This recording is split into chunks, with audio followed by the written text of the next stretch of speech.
So how do brilliant ideas and strategies come to market? If you look at some of the leading product companies like Apple Computer Company, the iPhone was a brilliant invention, and it came through a process of design. Google did not necessarily invent search engines, but they innovated so quickly and reduced the time it took to find search results so much that it really transformed the search engine process. I mean, think about it.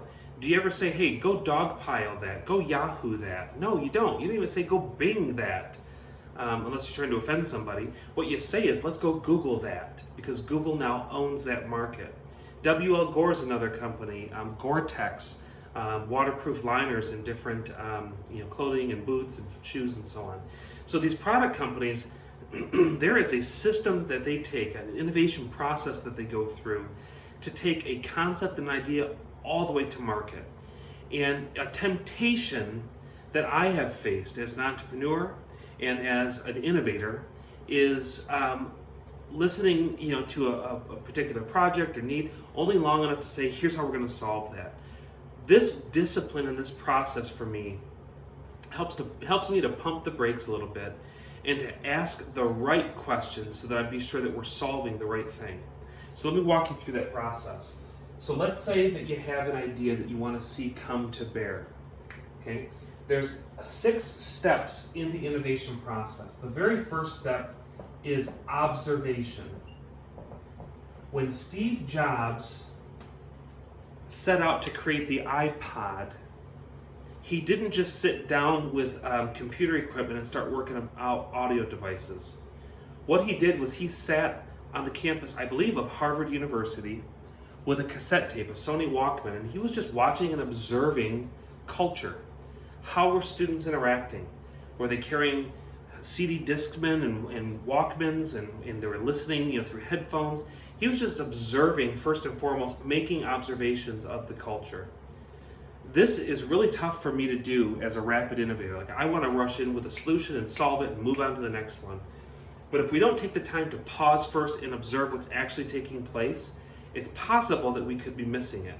In fact, in Steve Jobs, I presume that on Harvard University, he observed that people liked the portability. They didn't want to walk around with a boombox on their shoulder. Well, not everybody.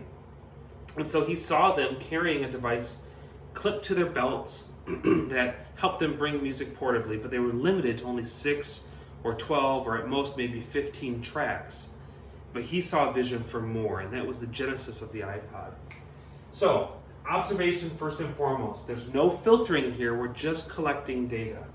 The next step, observation, beyond that is incubation.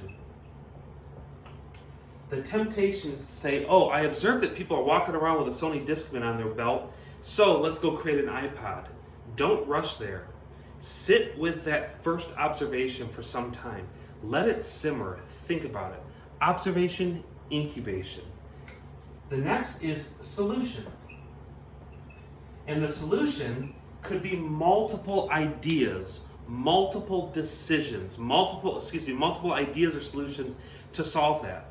So ultimately, you could go higher up and say, well, how could we approach portable music? We could do this, we could do that. You come up with multiple different solutions.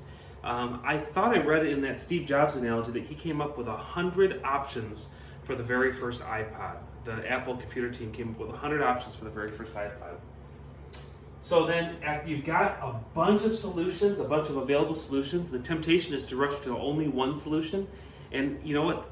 Here's the reality. If all you have is one hammer as a construction worker, and that's your solution to how to build that house, everything is going to look like a nail.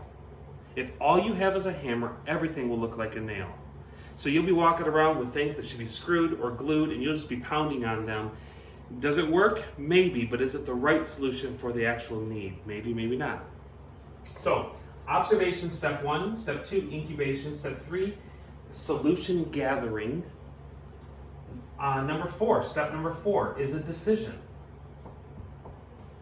At some point, we've got to decide which of these solutions are we going to test out and ship. Steve Jobs, as I understood, took 100 working prototypes, selected 3, and then ultimately decided on 1. So 1, 2, 3, like you filter out those decisions. Sometimes in that decision process, like a decision matrix is really helpful. It could include your budget, timeline, internal capabilities, what resonates with the audience. But ultimately what we really want to do is start by observing our audience and understanding what their core want and desire is. So decision, step number 5 is implementation. We got to actually put that decision to work, actually deploy it, solve it. And then the final step, number 6, is validation. So I want you to see this. Validation is step number 6. That is saying that the solution actually solves the idea or the problem that we said it would. It's accountability to the entire process, the integrity of the process. So if we were to overlay another concept I want to share with you, it looks a little bit like this: diverge and converge. Throughout the first 3 steps of this, we are coming up with more and more available ideas to solve an issue. On the back half, step 4, 5, and 6, we're narrowing that solution down to the perfect one, the correct one. It's a discipline and process. Most companies fail because they jump right in on any given project at the decision point. They say, well, we need to have this campaign, so let's just go build that campaign. What they miss is slowing down long enough to observe what would be effective to the market we're really trying to reach, and what are the available solutions and strategies that can help us support this initiative. Then out of those available options, what metrics would we use to kind of whittle it down from 100 available options to the 3 that we're going to try? And what metrics would we need to validate on the back end of this, the outcomes that said that we made the right choice? That is the innovation process. It's a combination of both art and science. And as I look at this, I really see the value of brilliant innovation actually begins in the first 3 steps. Slowing down long enough to create a little bit of distance, a little bit of objectivity, and a wider scope of awareness than what we could just rushing and solving fires all day. In fact, that prompts me to think of another analogy. As I've heard, if there's a house burning down and a fireman show up to that house, they don't just rush in with a decision to start spraying the fire down. The first thing they do is they set up a command center, a command post, and they begin to observe the characteristics of the fire. It happens quickly, but they want to understand what's burning. They want to understand what's in the house. They want to know if there's any propane tanks or any natural gas lines and where they're located. They want to get a lay of the land. First, what they're doing is they're observing. Then they're considering that through this incubation stage. They're considering all of the available factors, and ultimately, that's what is going to help them brainstorm what should be the appropriate solution to put in this fire out. Sometimes it might be CO2 fire extinguisher. Sometimes it'd be water. Sometimes it's probably some other chemical blanket that they would lay on certain areas. I don't know all of the different details of being a fireman, but I imagine that there's more than just spraying a hose with water to put fires out. So they got to choose the best recipe out of that. They make a decision, but then they take a look back and say, did we get this fire out the way we wanted it to? Is the fire going out? If not, you got to pivot and you got to come right back to choosing a different solution. So this is the innovation process. Again, observation, incubation, solution, decision, implementation, and validation that some of the best companies in the US and beyond use.